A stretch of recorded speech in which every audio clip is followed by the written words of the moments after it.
กินน้ำหวาน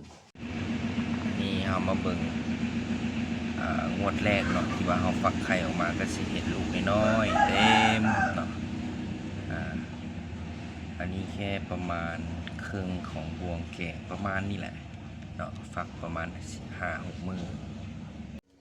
มันนี่มาเบิ่งการวางไข่ของหนอนแมงวันลายเสือจะเป็นอะไรนี่จะสังเกตแม่มาวางไข่ตามร่องของไม้ตูที่ว่าเราได้เห็นไปเนาะตัวนี้อาจจะบทชัดเจนไปนี่หลายเนาะเจียวกุนซี่เข้าไปถือว่าหลายสมควร